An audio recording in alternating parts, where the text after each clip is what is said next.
একটি রুকু 11টি আয়াত ইনশাআল্লাহ আপনাদের খেদমতে পেশ করতে চাই। আউযু বিল্লাহি মিনাশ শাইতানির রাজীম। বিসমিল্লাহির রহমানির রহিম। আদ-দুহা ওয়াল লাইলি ইযা সাজা মা ওয়াদ্দাআকা রাব্বুকা ওয়া মা ক্বালা ওয়ালাল আখিরাতু খায়রুল লাকা মিনাল উলা। রব্বুল আলামিন সূরা আদ-দুহা প্রথম 4টি আয়াতে বলছেন ওয়াদ-দুহা অর্থাৎ দিনের কসম, অল-লাইলি ইযা সাজা রাতের কসম যখন তা অন্ধকারাচ্ছন্ন হয়ে পড়ে। মা ওয়াদ্দাআকা রাব্বুকা ওয়া মা ক্বালা আপনার রব আপনাকে পরিত্যাগ করেননি এবং আপনার প্রতি অসন্তুষ্ট হননি। ওয়ালাল আখিরাতু খায়রুল লাকা মিনাল উলা আর অবশ্যই পরকাল আপনার জন্য ইহকালের থেকে অনেক উত্তম। হাজারানে মজলিস সূরা আদ-দুহা রাসূল সাল্লাল্লাহু আলাইহি ওয়াসাল্লামের উপরে মক্কি জিন্দেগিতে প্রাথমিক সময়ে যে সমস্ত সূরা নাজিল হয়েছিল তার মধ্যে সূরা আদ-দুহা অন্যতম। এই সূরার নামটি রাখা হয়েছে সূরার প্রথম আয়াত আদ-দুহা থেকে। এই সূরাটি শারে নজুল বিষয়ে বুখারী শরীফে যে হাদিসটি বর্ণিত হয়েছে তাতে বলা হয়েছে আল্লাহ রাসূল সাল্লাল্লাহু আলাইহি ওয়াসাল্লাম অসুস্থতার কারণে কয়েকদিন তাহাজ্জুদ পড়লেন না। আল্লাহ রাসূলের আপন চাচী আবু লাহাবের স্ত্রী উম্মে জামিল বিষয়টি খেয়াল করছেন। এতে বোঝা গেল যে আল্লাহ রাসূল সাল্লাল্লাহু আলাইহি ওয়াসাল্লাম যে তাহাজ্জুদ পড়তে উঠতেন এটা আমার আপনার মতো এত সাধারণ বিষয় ছিল না। এই হাদিসে প্রমাণ হয় তাহাজ্জুদের সময়ে আপনার জিবরিল আমিন হাজির হয়ে যেতেন। বেশিরভাগ সময়তে জিবরিল আমিন হাজির হতেন।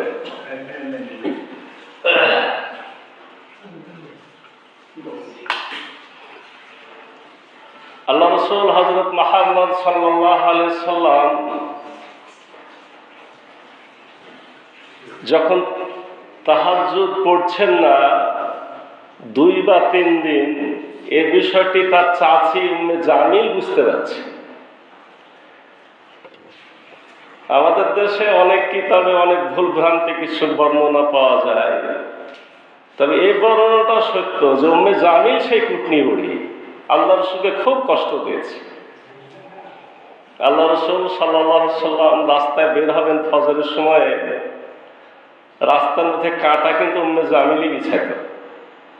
আর আমাদের দেশের অনেক কিতাবে বলা হয় যে তায়েফের ঘটনা, অমুক জায়গার ঘটনা, সেগুলা নিয়ে আমরা চুলচেরা বিশ্লেষণে যাচ্ছি। তো উম্মে জামিল যে কাজটা করতে কথাটা সত্য। আপন চাচি কষ্ট দিত, এমনকি বলা হচ্ছে যে তার বাড়ির নোংরা ময়লা আবর্জনা পাক মেরে রাসূলুল্লাহর বাড়িতে ফেলে দিত। এটা ছিল উম্মে জামিল। তার গলাতে একটা হার ছিল, অনেক দামি হার। বলতো যে আমি গোটাটাই আল্লাহর দুশমনের বিরুদ্ধে, ওরা আবার আল্লাহকে মানত। আল্লাহর দুশমন হচ্ছে কি রাসূলুল্লাহ সাল্লাল্লাহু আলাইহি ওয়াসাল্লাম। কেমন কথা খেয়াল করে, আমার গোটা হাত আল্লাহর দুশমনের বিরুদ্ধে কাজে লাগাবো।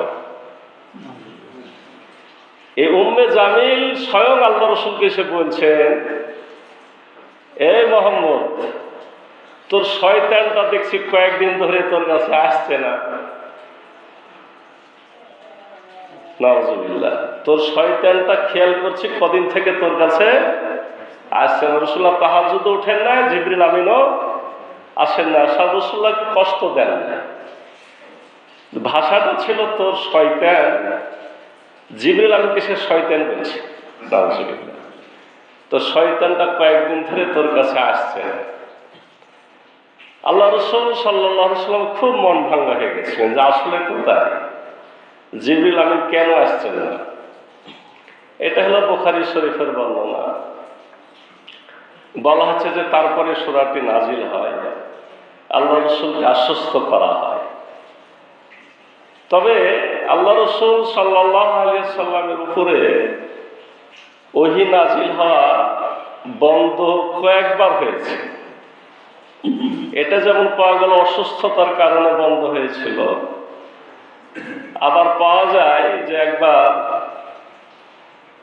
মক্কার মুশরিকরা মদিনার ইহুদিদের সাথে পর্যালোচনা করছে, আলোচনা করছে যে আমাদের মুহাম্মদ নিজেকে শেষ নবী দাবি করছে, তো তাকে যাচাই বাছাইয়ের কোনো বুদ্ধি আছে না নাই। তো ইহুদিরা বুদ্ধি দিল, তারা যেহেতু তৌরাত কিতাব পড়তো, বলল যে হ্যাঁ, তাকে তিনটা প্রশ্ন করো, যদি উত্তর দিতে পারে তাহলে শেষ রসুল, আর যদি উত্তর দিতে না পারে তাহলে মিথ্যা দাবি করছে। তিনটা প্রশ্নের মধ্যে আপনার একটা ছিল রূহ কি জিনিস, রূহটা কি জিনিস। জুলকারনাইন বাদশাহ কে ছিলেন, জুলকারনাইন বাদশাহ কে ছিলেন, আসহাবে কাহাফের অধিবাসী কয়জন ছিল, তারা কারা। এগুলো তিনটা কিন্তু ইতিহাস, এগুলো আজকে আমার আলোচনার বিষয় না।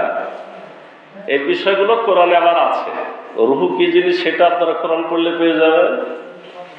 আসহাবে কাহাফ কারা, সূরা কাহাফ নামের সূরায় আছে, আপনারা পড়লে পেয়ে যাবেন।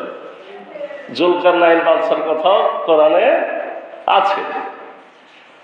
আল্লাহ রাসূল সাল্লাল্লাহু আলাইহি ওয়াসাল্লামকে যখন এই তিনটি প্রশ্ন করা হয়, রাসূল সাল্লাল্লাহু আলাইহি ওয়াসাল্লামের সাথে তখন জিবরিল আমিনের যাতায়াত তো যখন তখনের ব্যাপার ছিল। আল্লাহ রাসূল বললেন যে আচ্ছা কালকে এটা উত্তর দিব, রাত্রিবেলাতে জিবরিল আমিন আসবেন, জেনে নেবেন, পরের দিন জবাব দেবেন। একটা সোজা ভাষা। বর্ণনা অনুযায়ী বলা হচ্ছে আল্লাহ রাসূল ইনশাআল্লাহ বলেন নাই। এতে করে 15 দিন পর্যন্ত ওহী বন্ধ। 15 দিন পর্যন্ত জিবরিল আমিন আসে না, ওহীও আসে না। আল্লাহ রাসূল সাল্লাল্লাহু আলাইহি ওয়াসাল্লাম খুব পেরেশান হলেন, বললাম কাল উত্তর দেব, আর ওরা তো সুযোগ পেয়ে গেল, এই তো জবাব দিতে পারছে না, এটা তো শেষ রসুল না, ওরা তো সুযোগও পেল। আল্লাহ রাসূল খুব কষ্ট পেয়েছিলেন। আর একটা বর্ণনা হলো যে আপনার কোরআনুল কারীম নাজিল হওয়া শুরু হলো, অর্থাৎ প্রথম 5টি আয়াত নাজিল হলো, জিবরিল আমিন হেরা গুহাতে প্রথম আল্লাহর বাণীটি নিয়ে আসলেন। এই বিষয়টি রাসূলুল্লাহ সাল্লাল্লাহু আলাইহি ওয়াসাল্লাম হেরা গুহা থেকে ছুটে এসে খাদিজাতুল কুবরা রাদিয়াল্লাহু আনহাকে শোনালেন। ঘটনাটা দ্রুত মক্কায় প্রচার হলো যে এরকম দাবি করছে, তাদের ভাষায় নামুস, মানে আগের ভাষা জিবরানকে তারা নামুস বলতো, যে নামুস এসেছে, যে নবীদের কাছে নামুস আসতো, এটা তাদের ভাষা ছিল। তারা এই ভাষাতেই জিবরিল আমিনকে চিনতেন, এ নামুস এসেছে। এরকম একটা ঘটনা, তাহলে নামুস বা জিবরিল আমিন যে আসবে তাহলে বারবার আসবে। বলা হচ্ছে যে তখনই প্রায় 6 মাস ওহী নাজিল হওয়া বন্ধ ছিল। কয় মাস? 6 মাস। ওহীর ধারা বন্ধ থাকার ব্যাপারে মতভেদ এরকম 3 দিন, 15 দিন, 45 দিন, সর্বোচ্চ বর্ণনা হলো 6 মাস পর্যন্ত আল্লাহ রাসূল সাল্লাল্লাহু আলাইহি ওয়াসাল্লামের উপরে ওহী নাজিল বন্ধ ছিল। বিভিন্ন সময়ে বিভিন্ন কারণে প্রত্যেক সময়তেই রাসূলুল্লাহ সাল্লাল্লাহু আলাইহি ওয়াসাল্লাম খুব পেরেশান হয়েছেন, খুব কষ্ট হয়েছে। আচ্ছা, জিবরিল আমিন না আসার কারণে আল্লাহ রাসূল এত কষ্ট পেতেন কি কারণে? আমরা কয়েকটা বিষয় বুঝলাম যে জিবরিল আমিন আসলেও দোষ, না আসলেও দোষ, না আসলেও তারা ঠাট্টা বিদ্রুপ করত। আবার এটাও পেলাম যে রাসূলুল্লাহ সাল্লাল্লাহু আলাইহি ওয়াসাল্লাম বলছেন জবাব দিব, জবাব দিতে পারছেন না, এটাও তো কষ্ট। আরো দুটা কারণ আছে। দুটা কারণের মধ্যে একটা হলো যে রাসূলুল্লাহ সাল্লাল্লাহু আলাইহি ওয়াসাল্লাম ওহী যে পেয়েছিলেন, আমরা আমাদের মনে কিভাবে বুঝি তা জানি না, এটাও ছিল একটা বিরাট সাধনা। এটাও ছিল কি একটা বিরাট সাধনার ফসল। রব্বুল আলামিন প্রত্যেকটা কাজ একটা দুনিয়ার পরিচিত স্বাভাবিক পদ্ধতিতেই সম্পাদন করেন। আল্লাহ রাব্বুল আলামিন রাসূল সাল্লাল্লাহু আলাইহি ওয়াসাল্লামকে যে পরিচালিত করেছেন একটা দুনিয়ার স্বাভাবিক পদ্ধতিতেই করিয়েছেন। আল্লাহ রাসূল সাল্লাল্লাহু আলাইহি ওয়াসাল্লাম মানুষ না হতে ফেরেশতা হতে পারত। ফেরেশতা হলে আমরা কি বলতাম যে ফেরেশতা তা এগুলো করতে পেরেছে, আমরা মানুষ, আমরা কি এগুলো করতে পারি? তাহলে আমরা রাসূলুল্লাহকে অনুসরণ করতাম না। স্বাভাবিক পদ্ধতি দিয়েই রাসূল সাল্লাল্লাহু আলাইহি ওয়াসাল্লামকে সকল কাজ করানো হয়েছে যাতে আমরা সঠিকভাবে অনুসরণ করতে পারি। আল্লাহ রাসূল সাল্লাল্লাহু আলাইহি ওয়াসাল্লাম যে ওহী পেয়েছেন তার আগেও তার মধ্যে একটা প্রচন্ড আকাঙ্ক্ষা, আগ্রহ, আকর্ষণ আগে সৃষ্টি করা হয়েছে, বা রাসূলুল্লাহ সাল্লাল্লাহু আলাইহি ওয়াসাল্লাম স্বাভাবিক পদ্ধতি দিয়ে তার ভিতরে সে আকাঙ্ক্ষাটা জাগ্রত করেছে। এটার অর্থ কি? এটার অর্থ হইল আল্লাহ রাসূল সাল্লাল্লাহু আলাইহি ওয়াসাল্লাম যখন নবী হন নাই তখন থেকে তিনি মৌলিক মানবীয় গুণে গুণান্বিত ছিলেন। মৌলিক মানবীয় গুণ মানে কি? কোরআন হাদিস ছাড়াই আকল বুদ্ধি অনুযায়ী সঠিক পথে চললেই মানুষের মধ্যে মানবীয় গুণ তৈরি হয়। সত্য কথা বলা, মানুষের ক্ষতি না করা, চুরি না করা, ব্যভিচার না করা, মদপান না করা, এগুলো সবাই স্বাভাবিকভাবে জানে যে এগুলা করা খারাপ, আর যদি এখান থেকে দূরে থাকা যায় সেটাই কি ভালো। আল্লাহ রাসূল সাল্লাল্লাহু আলাইহি ওয়াসাল্লাম মৌলিক মানবীয় গুণে উৎকৃষ্টতর মানুষ ছিলেন নবুয়তের আগেই। আর এই কারণে তিনি যখন দেখতেন সমাজের মানুষদের দুঃখ দুর্দশা, বিশেষভাবে মক্কার যুদ্ধ বিগ্রহের ঘটনা, তুচ্ছ ঘটনাকে কেন্দ্র করে শত শত বছর যুদ্ধ, হাজার হাজার মানুষ নিহত, অসুস্থ হয়ে যারা পড়তো, রক্তাক্ত হয়ে পড়তো, তাদের সেবা নাই, চিকিৎসা নাই, কিচ্ছু নাই। যারা জয়ী হতো তারা তাদের নাক, কান, চোখ উপড়ায় ফেলত। মানুষ মানুষের কাছে বিক্রি করা হতো, দাস প্রথা চালু ছিল। এতিম অসহায়দের দেখার কেউ ছিল না। দাস প্রথা চালু থাকার কারণে দাসদের উপরে কঠোর নির্মম নির্যাতন চলত। আল্লাহ রাসূল এগুলো দেখতেন। আল্লাহ রাসূল সাল্লাল্লাহু আলাইহি ওয়াসাল্লাম এগুলো দেখতেন এবং তার ভিতর দুঃখ, কষ্ট মানে ভিতর থেকে উদ্বেলিত হতো। তিনি চাইতেন যে এটা তো হওয়া উচিত নয়, এটা ঠিক না, কি করে বন্ধ করা যায়। এই জন্য তিনি নবী হওয়ার আগে একবার উদ্যোগ নিয়ে কি করেছিলেন, হিলফুল ফুজুল একটা সমিতি করেছিলেন।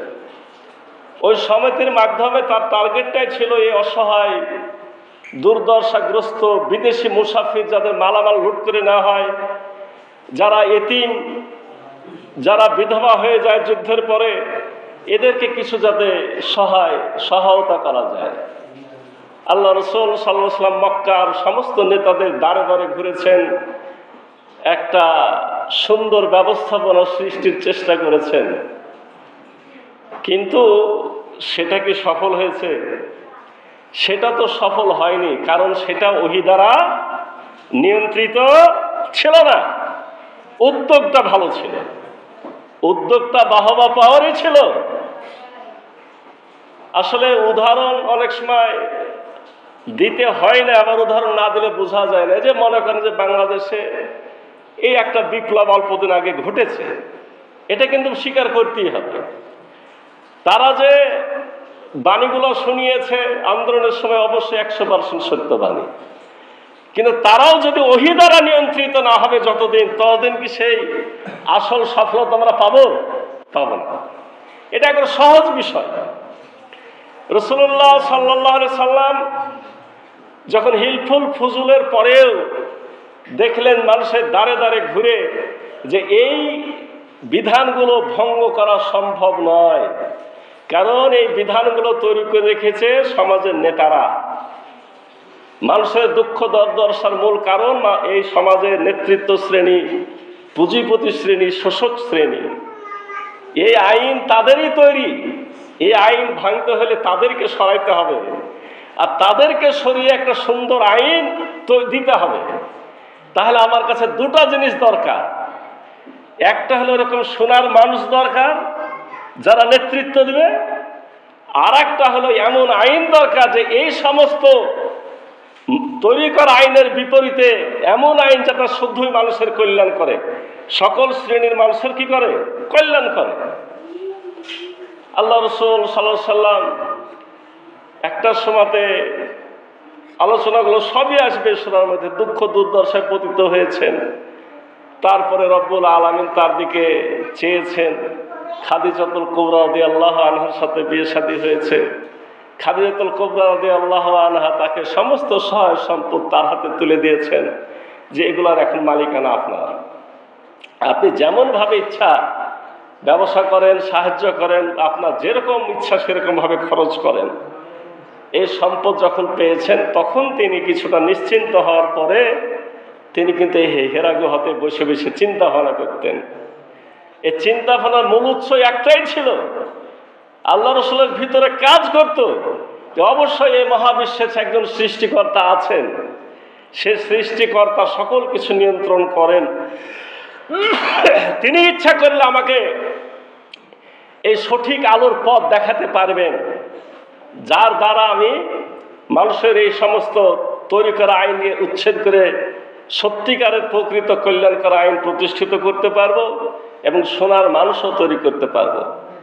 বহু সাধনার পরে একটা সময়ে তার উপরে নাজিল হয়েছে ইকরা বিসমি রব্বিকাল্লাযী খালাক খালাকাল ইনসানা মিন আলাক ইকরা ওয়া রাব্বুকাল আকরাম আল্লাযী আল্লামা বিল কলাম আল্লামাল ইনসানা মা লাম ইয়ালাম। এই পাঁচটা আয়াত, এই পাঁচটি আয়াত এতদিন পরে নাজিল হলো।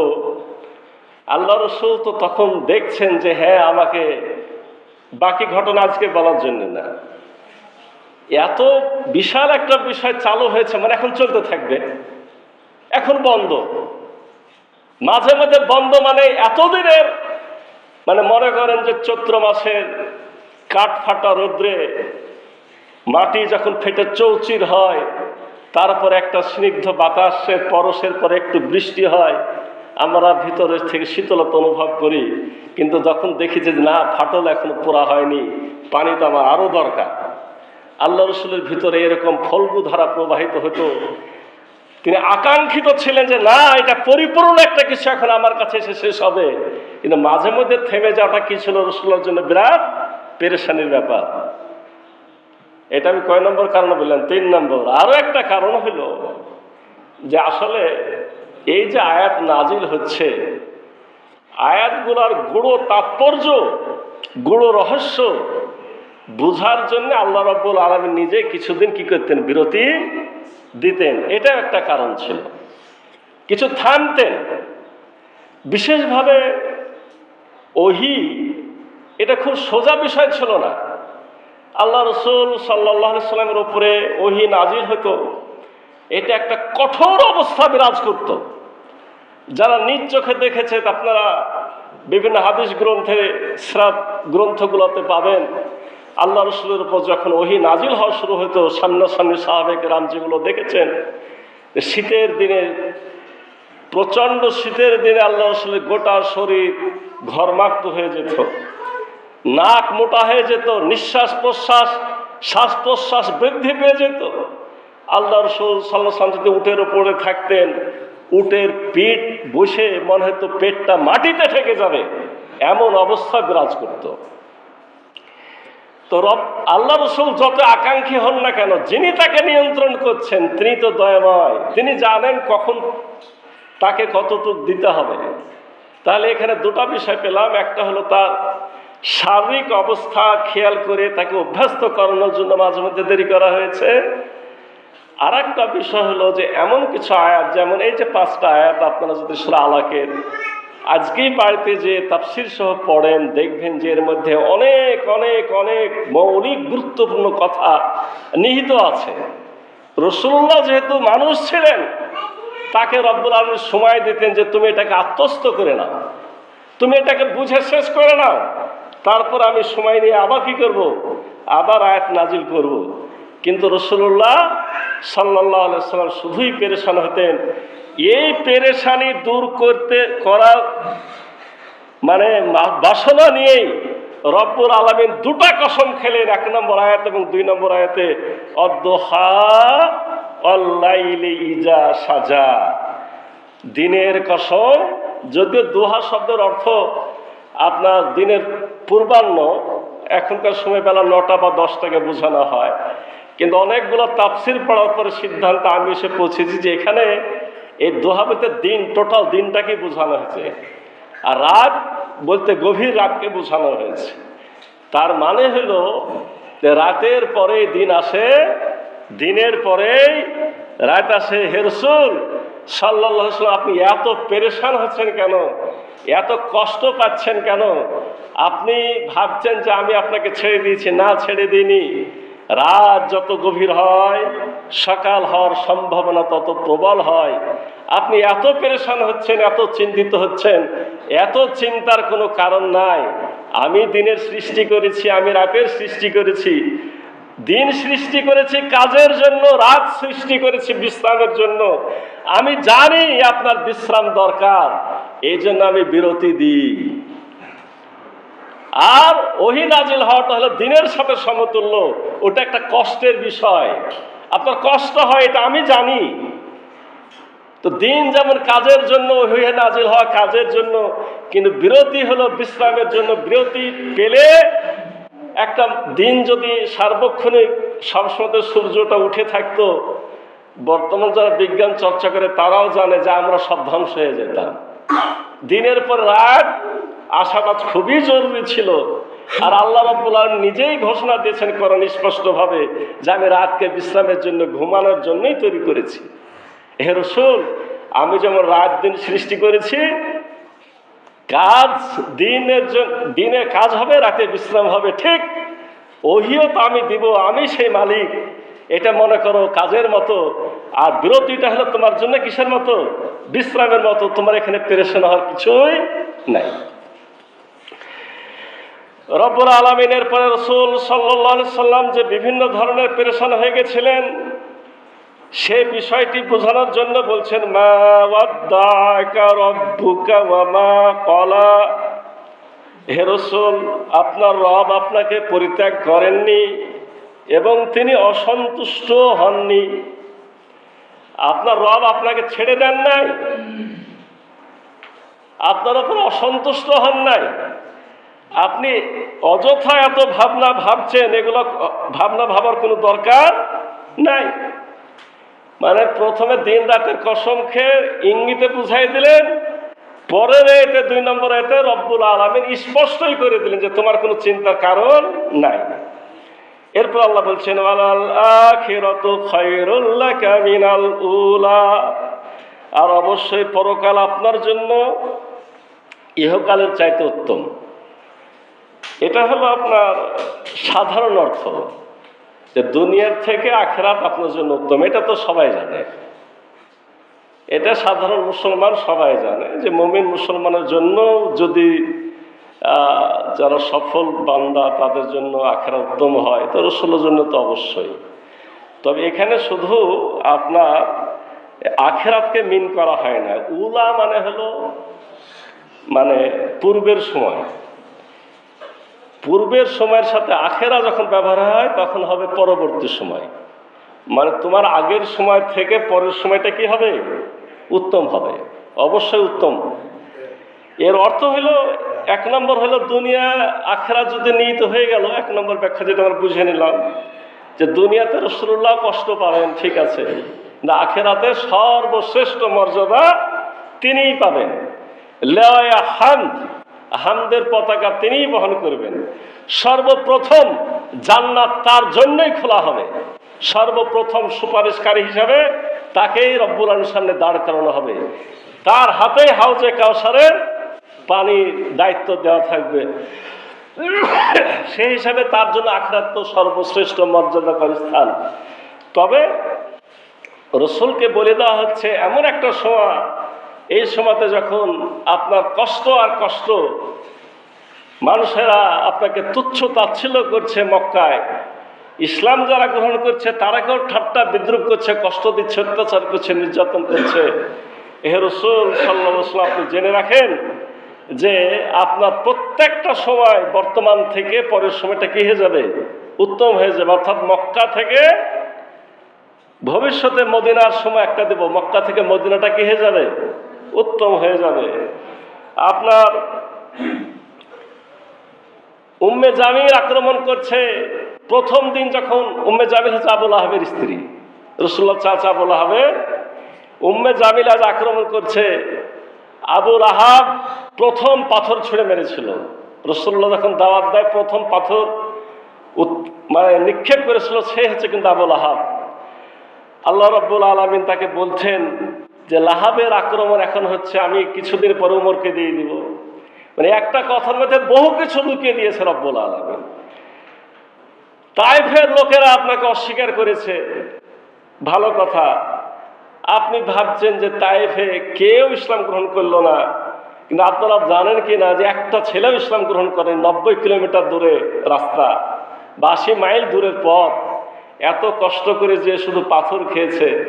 আল্লাহ রাসূল তো পেরেশান, পেরেশান অবস্থাতে রাত্রে আপনার তার একটু চিকিৎসার ব্যবস্থা হয়েছিল। গভীর রাত্রে শেষ রাতে উঠে যখন সালাত আদায় করছেন, সালাতে যে সূরা তেলাওয়াত করলেন, আল্লাহ রাসূল সেখানে খুব কান্নাকাটি করছেন। জিবরিল আমিন এসে বলছেন, হে রাসূল আপনি এত পেরেশান কেন? মানুষ ইসলাম গ্রহণ করেনি তো কি হলো, আজকে আপনার তেলাওয়াত শুনে জিনেরা ইসলাম গ্রহণ করেছে। তো রাসূলুল্লাহর কোনো কাজ তো ব্যর্থ যেত না। তাই বলছে যে একটার থেকে আর একটা উত্তম। তায়েফের লোকেরা অস্বীকার করেছে, জিনেরা ইসলাম স্বীকার করেছে। মক্কা ছুঁড়ে ফেলে দিয়েছে, মদিনা গ্রহণ করেছে। মদিনা রাসূলুল্লাহ কখন গেছেন বলেন? একেবারে শেষ অবস্থা, তাকে হত্যা করে ফেলা হবে, তাই কি না? তার আগেই কিন্তু মদিনার লোকেরা গোপনে সে দাওয়াত দিয়েছেন। আর রব্বুল আলামিন যেমন ইশারা দিয়েছেন তখন তিনি মক্কা ছেড়ে মদিনায়, তাহলে মক্কা থেকে মদিনার অবস্থানটা কি ভালো হয়েছে। আল্লাহ রাসূল সাল্লাল্লাহু আলাইহি সাল্লামের সন্তান যখন মারা গেছে, ওই উম্মে জামিল প্রথম খবর পেয়েছে, চাচি, বাড়ির পাশের চাচি চিৎকার দিয়ে ছুটেছে, আবদার আবদার আবদার, মানে আজ লেজ কেটে গেছে, মোহাম্মদের লেজ নাই। তাদের সময় বংশ বুনিয়াদ ছাড়া তাদের চলার কোনো সুযোগ, এখন আমরা তাই মনে করি যে বংশ ছাড়া মনে হয় কেউ বাঁচতেই পারবে না। আল্লাহ যারে বাঁচিয়ে রাখবেন বংশ ছাড়াই বাঁচিয়ে রাখবেন। আবদার, আর রব্বুল আলামিন তার বিপরীতে নাজিল করে দিলেন সূরা কাউসার, যে আবদার মানে লেজ কাটা, কাউসার মানে পরিপূর্ণ নিয়ামতের অধিকারী রব্বুল আলামিন আমার রাসূলুল্লাহকে করে দিলেন। আজকে মক্কাতে মুসলমান সংখ্যা তো কম, আমি এমন একটা সময় করে দেব যখন শত শত লোক, হাজার হাজার লোক, লক্ষ লক্ষ লোক একসাথে কি করবে? ইসলাম গ্রহণ করবে, তাই কি না? মক্কাতে একটা একটা করে ইসলাম গ্রহণ করতো। আর মদিনায় যাওয়ার পর বদর উহুদ খন্দকের পরে হুদায়বিয়ার সন্ধির পর থেকে মক্কা বিজয়, এখানে কি হলো? দলে দলে লোক কি হয়েছে? ইসলাম গ্রহণ করা শুরু করেছে। তাহলে রাসূলুল্লাহকে প্রত্যেকটা আগের থেকে পরের সময়টা উত্তম না? অবশ্যই উত্তম। রব্বুল আলামিন এই বিষয়টি রব্বুল আলামিন আরো বেশি স্পষ্ট করেছেন পরের আয়াতে, 5 নম্বর আয়াত, আল্লাহ সাউফা ইউতিকা রাব্বুকা ফাতারদা, শীঘ্রই আপনার রব আপনাকে এমন কিছু দান করবেন যার কারণে আপনি খেয়ে যাবেন, খুশি হয়ে যাবেন, সন্তুষ্ট হয়ে যাবেন। কি দান বলেন? যেটা তিনি আকাঙ্ক্ষা করছিলেন ওটা আমরা কিন্তু ভুলে যাই। অনেক তাফসিরে দেখবেন যে 10টা পড়ি একটা খুঁজে পেয়েছি আমি। আসল পাওনা যেটা চাহিদা ছিল রাসূলুল্লাহ, যে কোরআনের নিয়ামতটা পরিপূর্ণ হয়ে যাওয়া, তাই কি না? তো রব্বুল আলামিন গোটা কোরআনের মহান নিয়ামত পরিপূর্ণভাবে রাসূলুল্লাহর উপরে কি করেছেন? নাজিল করেছেন। তিনি খুশি হয়ে গেছেন। এরপরে রব্বুল আলামিনকে হুদায়বিয়ার সন্ধির বিজয় দেওয়া হয়েছে, মক্কা বিজয় দেওয়া হয়েছে, আপনার কোরআনের হেদায়েত দেওয়া হয়েছে। এইভাবে আপনার গোটা বিশ্ব জয়ের একটা সূচনা মক্কা বিজয়ের মধ্য দিয়ে করিয়ে রব্বুল আলামিন তাকে খুশি করে দিয়েছেন। তো এই আয়াত নাজিল হচ্ছে মক্কার শুরুতে, তখনই বলে দেওয়া হয়েছে আলা সাউফা ইউতিকা রাব্বুকা ফাতারদা, আর শীঘ্রই আপনার রব আপনাকে দান করবেন, ফলে আপনি খুশি হয়ে যাবেন। আপনি পেরেশান হয়ে যাবেন না, আপনাকে খুশি করে দেওয়ার দায়িত্বটাও আমার, আমি আপনাকে খুশি করে দেব। শুধু অভাব মেটাবো না, খুশিও করে দেব। এরপরে রব্বুল আলামিনের পরের অংশে রাসূলুল্লাহকে বুঝাচ্ছেন যে আমি কি তোমাকে এই পর্যন্ত যা যা দিয়েছি তুমি কি খেয়াল করছো না? রব্বুল্লাহ নিজেই জবাব দিচ্ছেন, আলাম ইয়াজিদকা ইয়াতীমান ফাওয়া, আপনাকে কি আমি এতিম অবস্থায় পাইনি, তারপর আপনাকে আমি আশ্রয় দিইনি? মক্কাতে পিতা না থাকা মানে সে ছেলের কোনো মূল্য ছিল না। অথচ রাসূলুল্লাহর পিতা মারা গেছে কখন বলেন? মায়ের পেটে যখন আল্লাহ রাসূল 6 মাস, জন্মের 6 মাস পূর্বে পিতা মারা গেছেন। 6 বছর বয়সে মাটাও মারা গেছেন। এরকম নিঃস্ব এতিম মানুষ সমাজে কিন্তু খুব কম হয়। বাপটা মরে গেছে জন্মের আগে, মা মারা গেছে জন্মের 6 বছরে। আল্লাহ বলছেন যে হে রাসূল, আপনাকে কি আমি এরকম ইয়াতিম পেয়েছিলাম না? আশ্রয় কে দিয়েছে? আমি দিয়েছি। 6 বছর বয়সে মা মারা গেছে, দাদা এমন ভাবে গ্রহণ করেছে, দাদারা তো গ্রহণ করে, কিন্তু রাসূলুল্লাহর দাদা যেভাবে গ্রহণ করেছে সেটা ছিল অতি আশ্চর্য। রাসূলুল্লাহর দাদা আব্দুল মুত্তালিবের কোন সন্তান তার আব্বার বিছানায় বসতে পারতো না, অন্য কোনো কেউ বসতো না, ব্যতিক্রম একমাত্র আমার রাসূল হযরত মুহাম্মদ সাল্লাল্লাহু আলাইহি সাল্লাম, তিনি পাশে বসতেন। 8 বছর বয়সে দাদাও মারা গেলেন। চাচা আবু তালিব, তার অবস্থা অতটা ভালো ছিল না। ভালো না থাকলে কি হবে? পিতাটা যেভাবে সন্তানকে স্নেহ করে তার থেকেও বেশি দায়িত্ব পালন করেছে আবু তালিব। সকল সময়তে বাতিলদের মোকাবেলায় রাসূলুল্লাহকে রক্ষার জন্য তিনি ছুটে যেতেন। এরপরে যখন আবু তালিবের অবস্থা ভালো না, আল্লাহ রাসূল সাল্লাল্লাহু আলাইহি ওয়াসাল্লাম ওয়ারিস হিসেবে কি পেয়েছিলেন জানেন? মাত্র একটা উট আর একটা দাসী। তখনকার সময় দাসী ছিল এটা একটা সম্পদ, এতটুকু পেয়েছিলেন। অথচ রব্বুল আলামিন আরেক দিকের দরজাটা তখন খুলে দিলেন। আল্লাহ বলছেন ওয়াজাদাকা দাল্লান ফাহাদা ওয়াজাদাকা আইলান ফাআগনা, আপনাকে পথার অবস্থা থেকে পথ দেখিয়েছি আমি, আর অসচ্ছল অবস্থা থেকে সচ্ছলতা দিয়েছি আমি। আগে সচ্ছল অসচ্ছলটা বলি, যখন রাসূলুল্লাহর কিছু নাই তখন তিনি দাওয়াত পাচ্ছেন। কিসের দাওয়াত? প্রথম দাওয়াতটা ছিল আসলে খাদিজাতুল কুবরা রাদিয়াল্লাহু আনহার বোনের ছাগল চড়াতে যেতে হবে। আগে বোনের, রাসূলুল্লাহ খুব লাজুক ছিলেন, উঁচু বংশের মানুষ ছিলেন। তো রাখালে বলছে আপনার ওই খাদিজা রাদিয়াল্লাহু আনহার বোনকে যে আমি তো একাই পারবো না, আর একটা লোক হলে এতগুলা ছাগল উট আমি পাহারা দিতে পারি, তুমি লোক খুঁজে নাও। তো সে মুহাম্মদ সাল্লাল্লাহু আলাইহি ওয়াসাল্লামকে খুঁজে নিয়েছিল। উট ছাগল খুব সুষ্ঠু সুন্দরভাবে 15 দিন বা 20 দিন চড়িয়ে তারা ফেরত নিয়ে এসেছে। আর টাকা নিতে এসেছে শুধুমাত্র একজন, মানে যে আগের রাখাল। রাসূল কিন্তু যান নাই, তাকে ডেকেছে, বলছে না রে ভাই আমি যাব না, যা পাস আমাকে ভাগ দিস, মানে ইজ্জত আলার পরিচয়, বুঝতে পেরেছেন? তখন প্রথমেতে ওই খাদিজা রাদিয়াল্লাহু আনহার বোনের আগ্রহ তৈরি হয়েছে, এত সম্মানী ছেলে আমাদের মক্কায় আবার বসবাস করে, টাকা পাবে, ভাগ নিতে আসে না।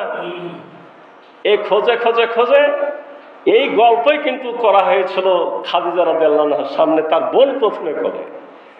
এবার খাদিজা রাদিয়াল্লাহু আনহা বলল, তাহলে এই ছেলেকে তোমরা খোঁজ করে এনে দাও, কি করি, আমার ব্যবসাতে সিরিয়াতে পাঠাও। এবার ব্যবসাতে যখন সিরিয়াতে গেল, তার সততা, তার আমানতদারিতা, তার চরিত্র, তার ভদ্রতা, এমনকি তার ব্যবসায়িক গুণ, ডবল ইনকাম নিয়ে তিনি যখন ফেরত আসলেন, তখন খাদিজা রাদিয়াল্লাহু আনহা ভাবলেন যে আমার জীবনে অনেক পুরুষ দেখেছি, আমার অনেক 3টা স্বামী, কমপক্ষে তার 3টা স্বামীর আগে বিদায় নিয়েছে, তাহলে আমার এরকম যোগ্য একজন অভিভাবক আমার দরকার। এরপরে সে তার খাদিজা রাদিয়াল্লাহু আনহা ছিলেন ওই মক্কাতে বিদেশী সম্ভ্রান্ত ভদ্র মহিলাদের একজন। তিনি তার কাজের মেয়ের মাধ্যমে প্রথমে রাসূলুল্লাহর সামনে প্রস্তাব পেশ করেন। আল্লাহ রাসূল সাল্লাল্লাহু আলাইহি ওয়াসাল্লাম যখন বলছেন এরকম ব্যাপার, কি ব্যাপার, তুমি বিয়ে শাদী করবে না? আল্লাহ রাসূল জবাব ছিল যে এতিমকে আবার কে বিয়ে করবে? তার মানে কিছুটা সম্মতি। এটা বোঝার পরে এই পক্ষ থেকে কিন্তু চাচা আবু তালিবের কাছে প্রস্তাবটা যায় এবং বিয়েটা হয়। আর খাদিজা রাদিয়াল্লাহু আনহার সম্পদ, ধনাঢ্য মহিলা, 3টা স্বামী ধনী ছিল, যারাই বিদায় নিয়েছে সম্পদগুলো সব খাদিজা রাদিয়াল্লাহু আনহাকে দিয়ে গেছে, ওয়ারিস তাকই করে গেছে। এতগুলো সম্পদ জমা ছিল, আজ তুলে দিয়েছে কার হাতে? হযরত মুহাম্মদ সাল্লাল্লাহু আলাইহি ওয়াসাল্লামের হাতে। কি তিনি ধনী হয়ে গেলেন? তিনি এখন ব্যবসা না করে, এখন যেহেতু দিনের কাজ করতে থাকলেন, তার সম্পদ বৃদ্ধি না পেয়ে আস্তে আস্তে কমলো। কিন্তু রাসূলুল্লাহ সাল্লাল্লাহু আলাইহি ওয়াসাল্লামের সম্পদ যে কমে গেছে ব্যাপারটা এরকম না। মদিনায় গেছেন, আপনার বিশেষ করে 3টা গোত্র ইহুদি, বনু নজির, বনু কুরাইজা,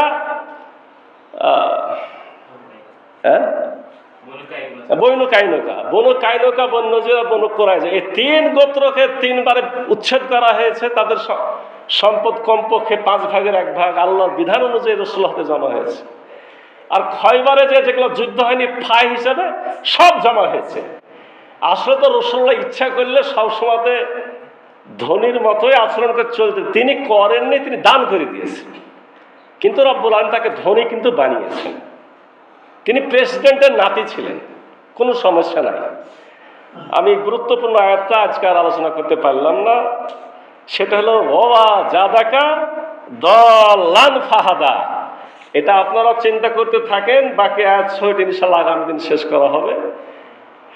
আয়াতটার অর্থ জেনে রাখেন, এটা হলো আপনার 5, 6, 7 নম্বর আয়াত। ওয়া জাদাকা দাল্লান ফাহাদা। দল্লাল মানে হলো পথভ্রষ্ট, আমাদের দেশের ভাষাতে এটা হয় পথভ্রষ্ট, কিন্তু পথভ্রষ্ট শব্দটা রাসূলুল্লাহর জন্য বেমানান। ও দল্লাল ফাহাদা, আপনাকে কি আল্লাহ পথহারা পান নাই, তারপরে হেদায়েত দেন নাই?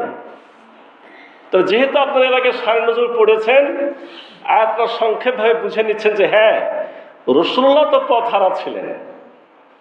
কারণ রাসূলুল্লাহর উপরে যখন কোরআনের বাণী যতক্ষণ নাজিল না হয়েছে, তিনি আল্লাহকেও চিনতেন না, জান্নাতও বুঝতেন না, জাহান্নামও বুঝতেন না, আখিরাত কি জিনিস বুঝতেন না, কিভাবে দুনিয়ার মানুষকে আহকামে শরিয়া দিয়ে পরিচালিত করতে হবে সেটাও তিনি জানতেন না। কি ঠিক না ঠিক? তিনি চাইতেন, ছিল না তো তার কাছে। তিনি যেন একটা মরুভূমির একটা খোঁটার মতো দাঁড়িয়েছিলেন, মরু প্রান্তরে একাই, তার আর কেউ সহযোগী সঙ্গী ছিল না, একেবারে পথহারার মতো। সেই পথহারা মানুষটাকেই তো রব্বুল আলামিন চেয়েছেন বলে কোরআনের নিয়ামত দিয়ে ফাহাদা, হেদায়েত দান করেছেন। রব্বুল আলামিন রাসূলুল্লাহ সাল্লাল্লাহু আলাইহি ওয়াসাল্লামকে কি করেছেন? হেদায়েত